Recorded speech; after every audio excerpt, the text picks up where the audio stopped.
It was January 1st, 1990, that there was a dictation by beloved Serapis Bey. There were two dictations, and he's going to reference the other one.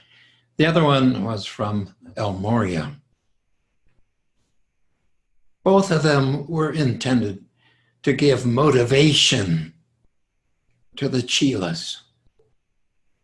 Here is a master who sits down and just sort of takes us into his aura. He is the head of the Ascension temple. He teaches how to get there. How did he get there? He came with Sanakamara. He has been in many fields. He is considered worldwide as the greatest king the world has ever known. He was the greatest architect, creating some of the great pyramids that still exist. He was considered an excellent, if not greatest, person who creates statues. In fact, some of his great statues are still in existence. He was considered a great painter. He is the head of the fourth ray.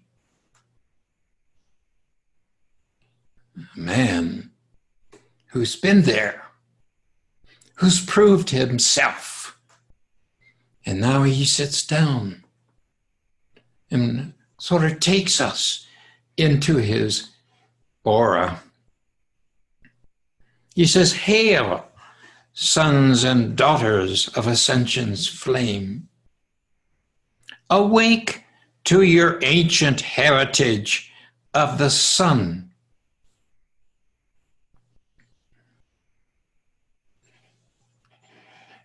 He is in charge of all the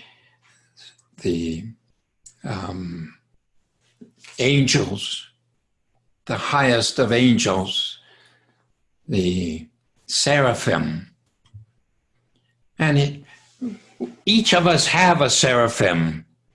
If you were to see them, they would be very tall. I remember my first parish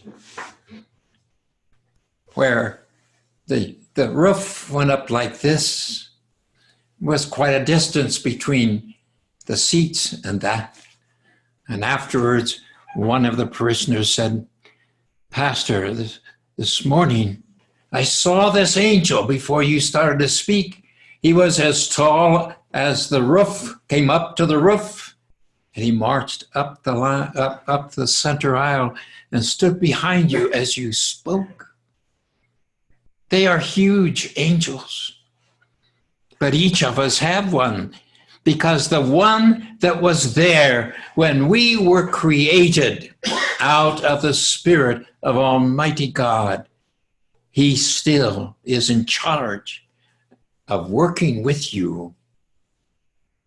The seraphim. He's in charge of all the hosts, the numberless hosts of seraphim, the seraphic bands. He speaks now and he says, "Let the veils part for this moment." What does that mean? He means open the door in your mind so that basically you can reach back in your memories to the very beginning. He said, remember the point of origin. That makes a difference. When you remember where you were or what you were or as you were created, your origin. Remember the great central sun. Remember that you did descend by the same white fire whereby you shall ascend. As Chohan of the fourth ray, which is the white ray, he is saying to you, look, remember who you are and where you came from. He said, I come in the divine love, which gave birth to that sacred fire, which is life everlasting. Though the white fire be the intensity of Alpha and Omega, know that the intensity is the fullness of the sacred fire out of which the whole of creation did spring. Can you visualize that? At the end of this month, in January, at the end, we want to start practicing the cloud. This is what we're referring to here. Out of the fullness of the sacred fire out of which the whole of creation did spring. The cloud, you begin to bring all of the points of fire together, and then you create something out of it. This you need to practice, and I need to practice it. Therefore, we want to start working with it, and I hope every one of you will be part of that. He said, Elohim keep their appointments in their courses and in their coursings. My beloved, you also have appointments, dates that are set, and appointments from God that are assignments. Puts a different spin on it, doesn't it? Instead of us trying to figure out something, begin to see that we have assignments from God. Why? That's why we were actually pulled together and born. And we have angels who are there to help us get there. He said, why? May you then consider the hour of responsibility, the hour to respond to your ability to fulfill your divine plan. All of you have the ability to fulfill that divine plan in this life. I, Serapis, keep my notebook. I have your names, beloved, for some of you are candidates for the Ascension, and some of you are pre-candidates, preparing to be accepted as candidates. Some of you know how much preparation is needed to get into the finest schools and universities of learning in this earth. Thus, beloved, you also prepare as candidates for our retreat and for this victory. Can you see yourself going to his retreats? Can you see yourself sitting under this tremendous soul, this fantastic manifestation of the Father, Mother, God, teaching you, working with you? He said, I tell you that the ascension is possible for many more than those who attain it. Those who do not try are those who think that they are still too human, too possessed or obsessed with their human creation. Beloved, it is not so. You must know and understand that all of you can make your ascension if you will it so. You may begin this day with your resolutions according to the priorities set. This is New Year's Day. You, I hope, have made resolutions. What do you want to accomplish? How are you going to accomplish them? How are you going to ask for help to make sure that you do accomplish them?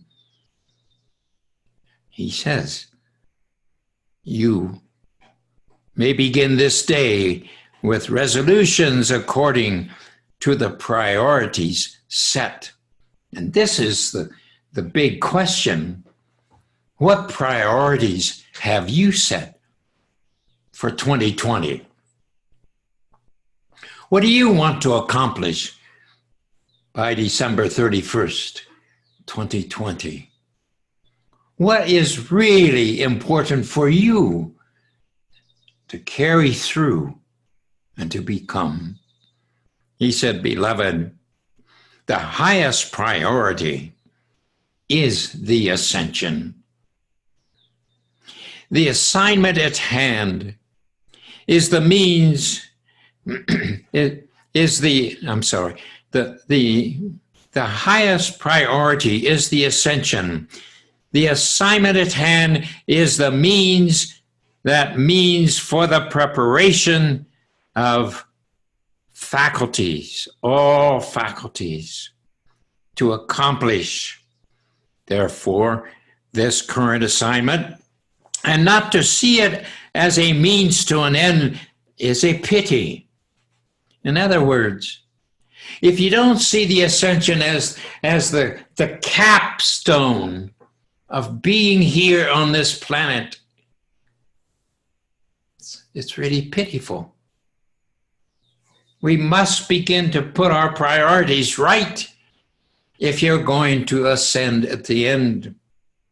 He said the preparation is not an end in itself.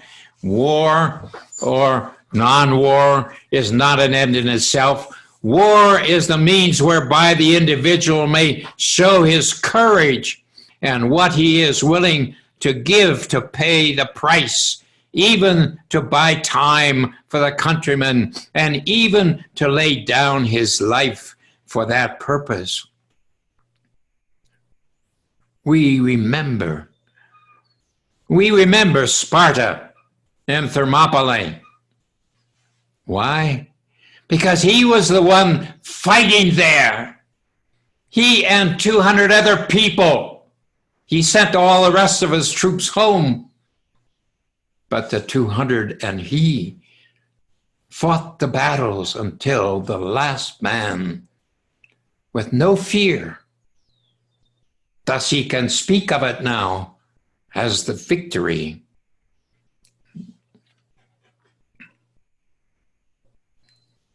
Will you be the 1,000 or 2,000 or 5 or 10 of whom it will be said, they held the pass. They held the pass. What is the pass, after all, beloved?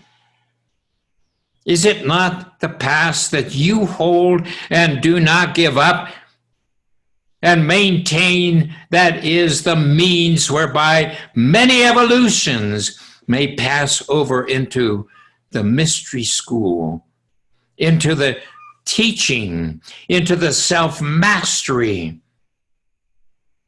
Consider then that you hold the pass for evolutions who are not yet ready for the sacrifices required and who do not particularly desire the victory that is to be gained. I say this, beloved, because the possibilities are almost without limit as to what you may accomplish in this lifetime. Many more of you than think you are even on the track can make it. But I kid you not. It does take all of your striving and your love and your trust. It is a trust that says, I know my God will do the very best for me if I have the courage to face my karma and to do my duty. Blessed ones, there is a saying at our retreat among the wise ones who have had ample experience with me. That saying is, if we do our best, Sarapas will do the rest. If we do our best, Sarapas will do the rest. How much I have learned that, having my experience on staff. We would have thousands of people come to a conference. In preparing for that conference, up toward the last, we were going almost 24 hours a day, trying to get things ready for the conference. At 3 and 4 in the morning of the day the conference starts, we're shaking our heads saying, how are we going to get this thing ready? How are we going to be adequate? But always the adequacy was there because the masters took care of the rest. As you begin to really see this reality, the angels can help you open the doors when it's necessary. There is a great confidence in this commitment of the guru to the chela and the chela to the guru. And those who have proven this law again and again do not fear to give their most and their all, knowing that the reward will come as surely as the pendulum of life does swing. Now, therefore, beloved, understand that there is a science to the withholding of the gift that you are capable of giving, whether it be a service or whether it be a new level of attainment to offer to your guru. The science of withholding is the following. Individuals are unable to give or to give of themselves because there is a tie-up of energy. There is not the complete flow of the energy in the chakras that there should be. Blessed ones, the flow of the chakras does come up from the center and form a complete circle, and thus establish a circle of the aura. And it does continually and perpetually flow in those who have this particular attainment. He's talking about the flow of energy. It goes down the back and comes up the front and comes over the top. It goes down the front and up the back, over the top to the third eye. It's like the shepherd crook. It has a hook on the end of it. This is the way the energy flows up the spinal column, up over the top to the crown, and down to the third eye. This is what he's saying. Where there is a block in the chakras, that energy is simply stopped up because there is not a balance, because there is not a purification.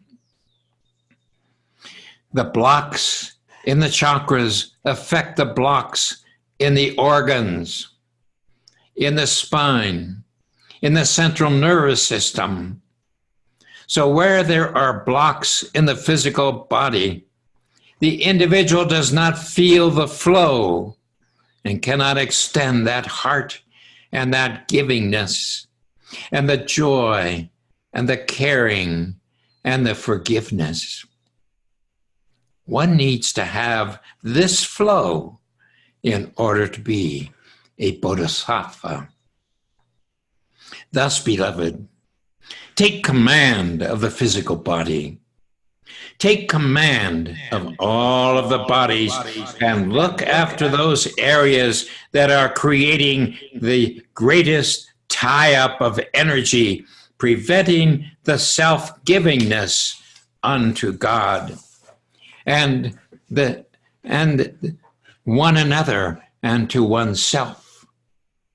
The withholding of the kind word, the withholding of forgiveness, the withholding of information that is needed, the withholding of a helping hand. All these things show the blocks that are there from karma, from fear, from records of death, from whatever line of the clock you may find yourself positioned on. So, blessed ones, as you continually prime the pump on the path of the Bodhisattva, you find that you are pumping greater and greater rivers that flow forth from you. And you can truly embrace many with your helpfulness and become the divine helper. There are those, beloved, who have this flow, but it's in reverse. They have somehow found the means whereby they act as suction cups.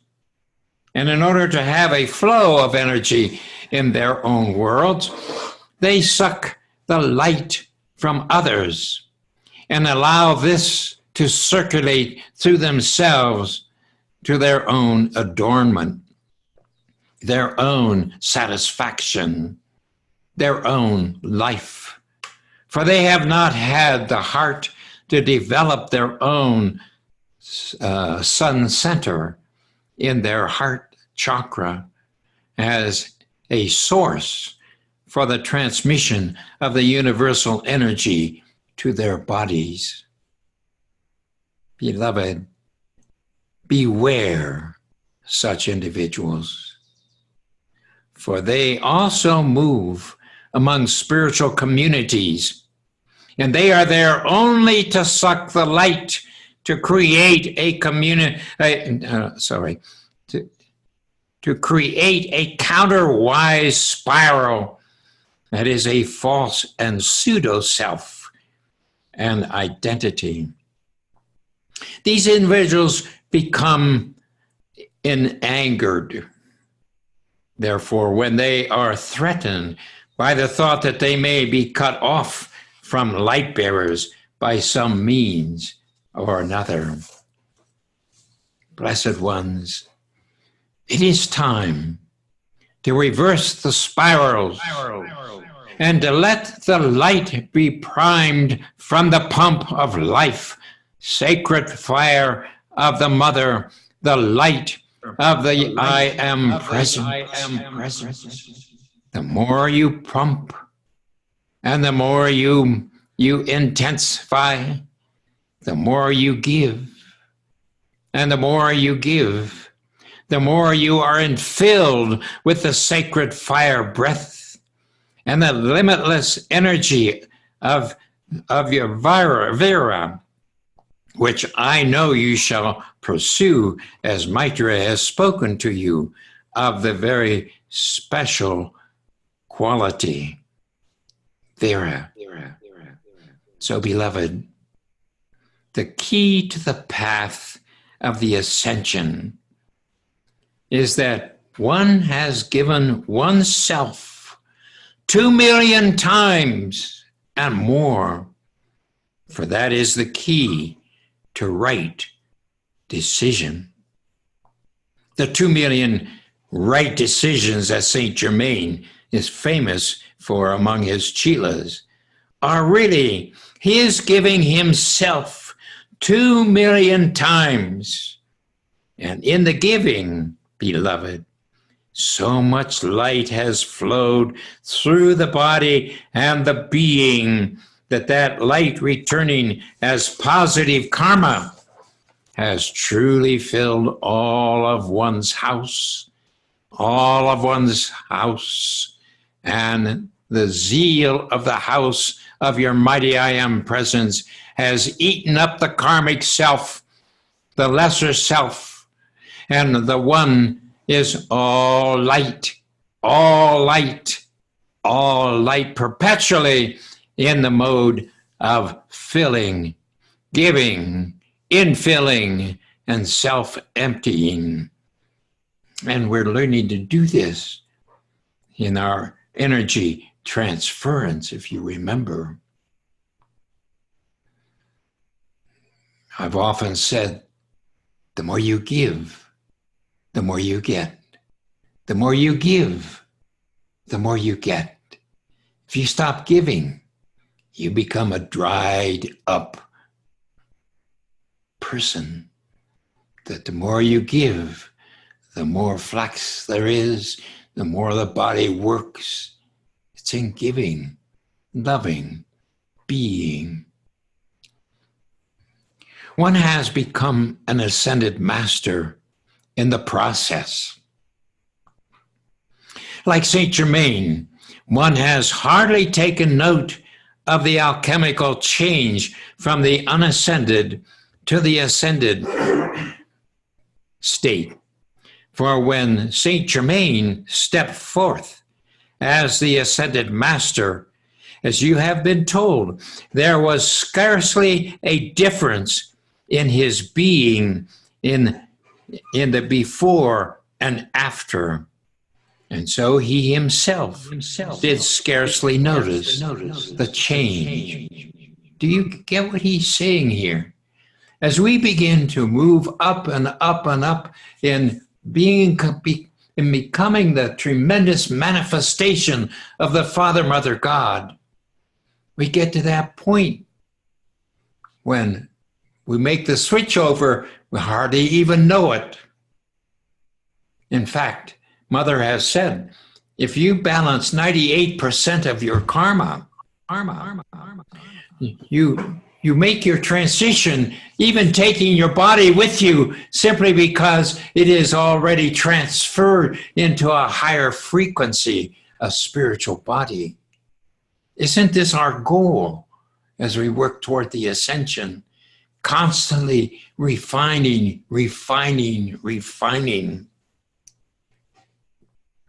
Blessed hearts, this may sound incredible to you, but you must know that there comes a moment when you are yet in this octave, when you are so filled with light for the very love of every part of that around you, that truly and indeed all that remains for you is the ritual of the ascension itself.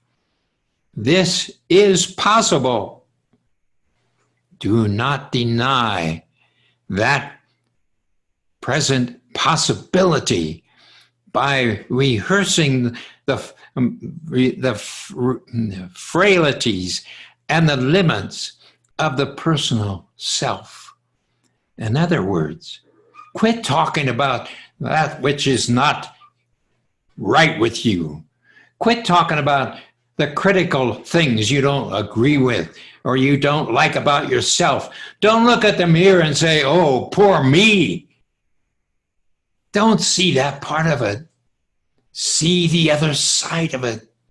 See yourself become more perfect, more perfect, more perfect, more perfect as you move forward. Constantly give yourself, constantly give it out so that it can be replaced more and more and more until you are giving a river of life and energy.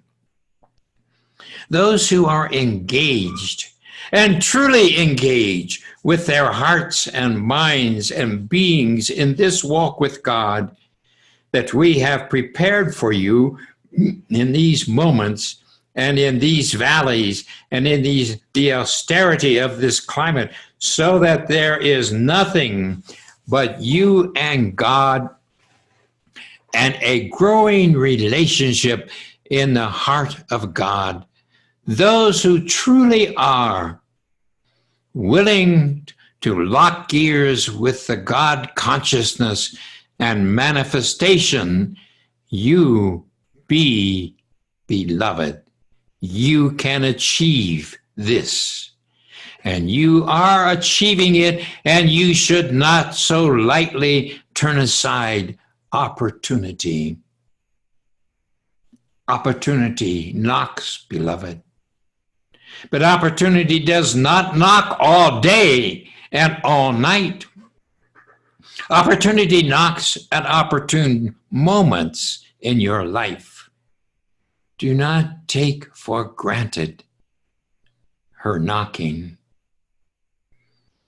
Now, beloved ones, since I am known as a disciplinarian, and since I command legions of light untold in my office, I too have come to prepare the troops for the victory and to prepare you to enter into the willingness of the divine union.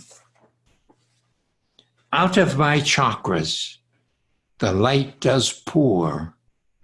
I am assisting you, beloved. I am helping you in the self-sealing process. And this was also the purpose of El Moria's coming, to motivate you to seal yourself unto the heart of your holy Christ self. Again, he's referring to El Moria's dictation that was at the same meeting or conference that he was giving. And both of them had to do with encouraging us, motivating us, get on the stick, start moving with this, become what you already know about. Your holy Christ self, he said, is the only avatar that really counts in your life. Let me repeat that sentence. Your holy Christ self is the only avatar that really counts in your life. Though Maitreya may come, Jesus may come, and the Buddhas may come, unless you become your own avatar through your own Christ self, carefully remaining under the tutelage of those who have attained that goal, there is nothing that can be gained by having associations with avatars. That's something to make us think. I have often thought, there are so many people who they're constantly saying, what's the latest dictation? What has been said? But I want to say, well, have you mastered all the other dictations yet? We hear one, and now we're ready to go on to the next one. Oh, no, we're not. We have not become a master of the one that was given already.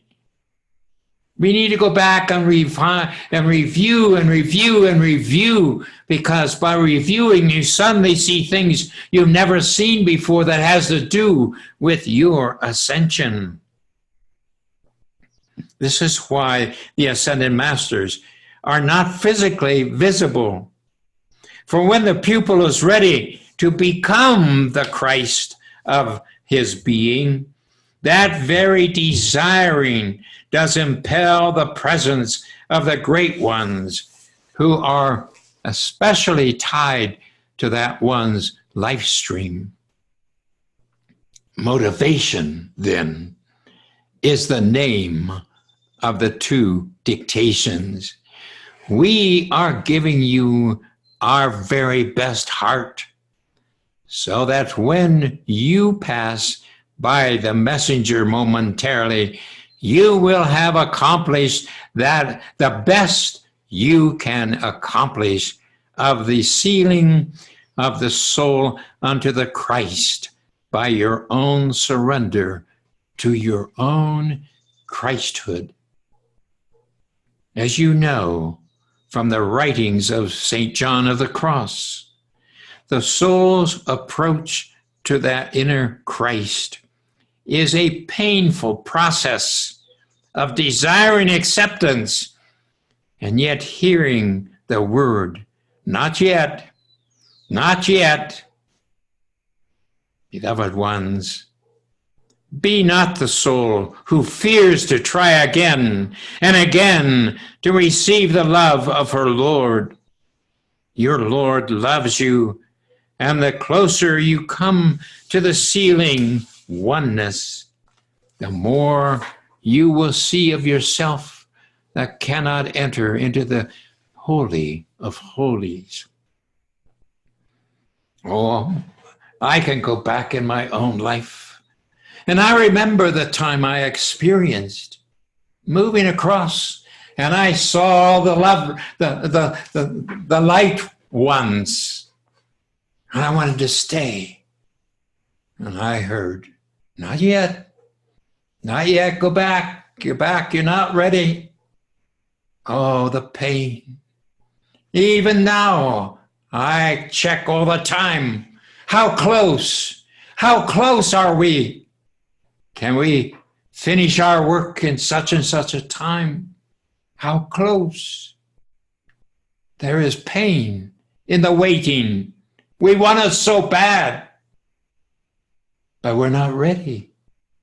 We will not be ready until we see the arms outstretched.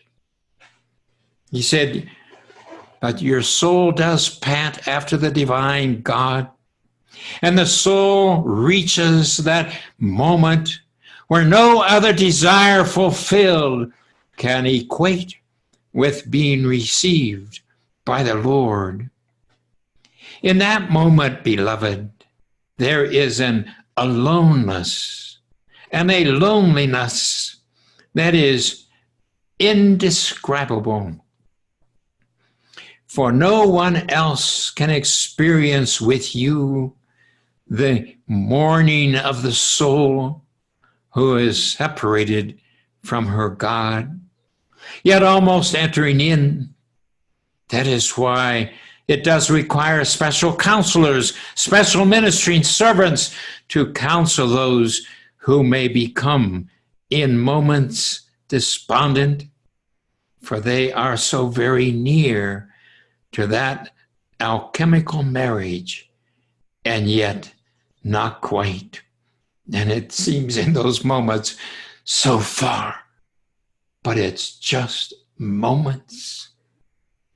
Beloved, until the divine husband, the bridegroom, has finally stretched forth the hand to say, O soul, enter, one is in a state of fear that one has been rejected, one is not acceptable, one is not clean enough, one has not measured up to that level.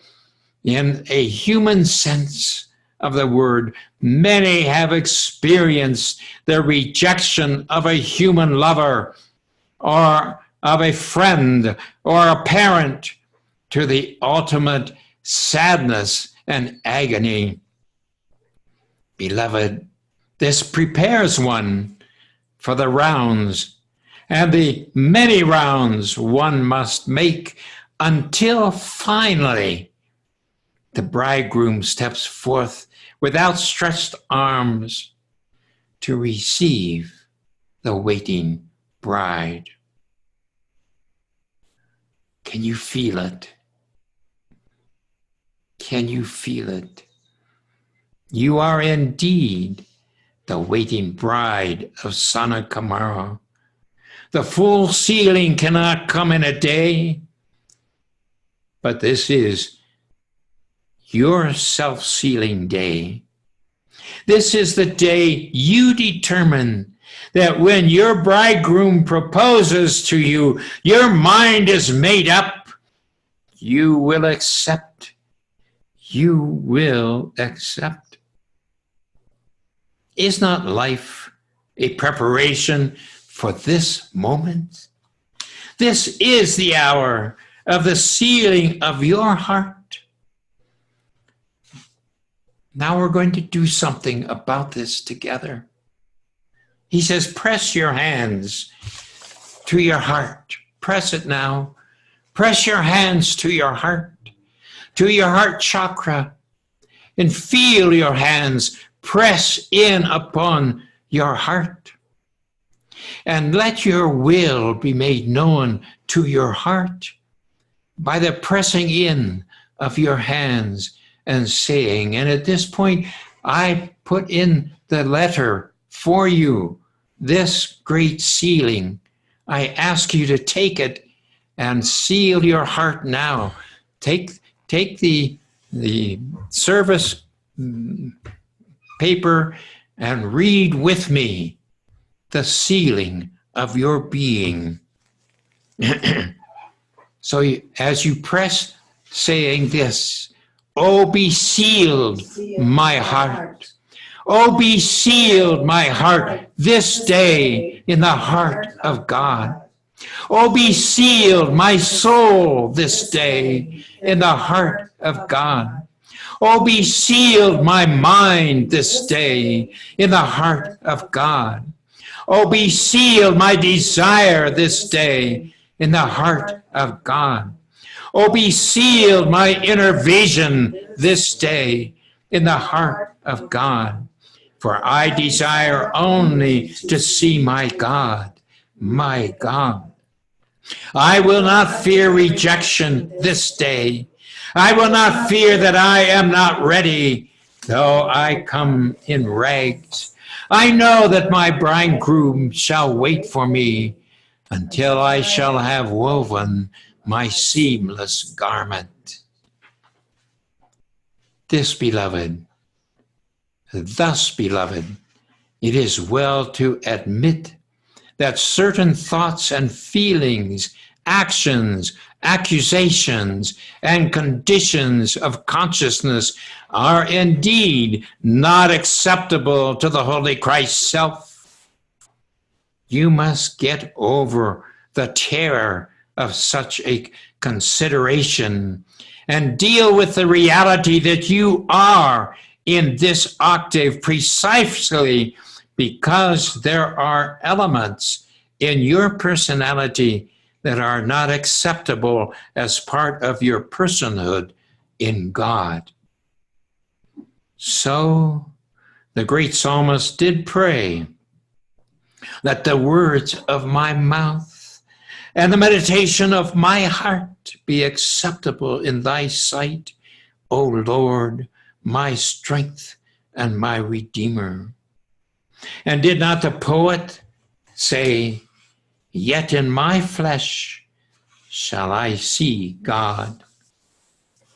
Are not these words of souls in the earth a testimony of their absolute faith and trust that God is ready to receive the soul with outstretched arms, and that the soul has the ability for self-perfectionment, and that God will not condemn the effort, but God will surely isolate and show the striving one what are those elements of error that this day must be plucked, taken away, put into the flame.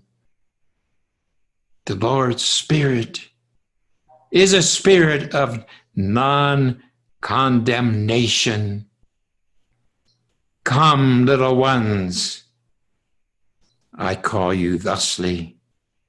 For the soul is also the little child. Come, come, little ones, fear not the process. This day, you may press your hands to your chakras and seal what you have to seal in God. And on the morrow, seal again what you have to seal in God. With this self-sealing, with this believing, with this knowing, with this confidence that you shall leave behind the rags of karma, that God will receive you and that you can win the prize. You will have truly begun a walk with God, beloved, that may take you into the valleys of despair and to the astral plane, and again exalt you into the perceptions of heaven. Whatever the road, know it is God's road. Stay on the road, beloved. Remember those words. Do not get off the track. It is almost as though you would imagine yourself in a giant amusement park on a toy train that should carry you through every type of climate and land, and even into the darkness with simulated horror and astral plane figures and screeching ghosts, and then again pass through realms of angels and angel choirs.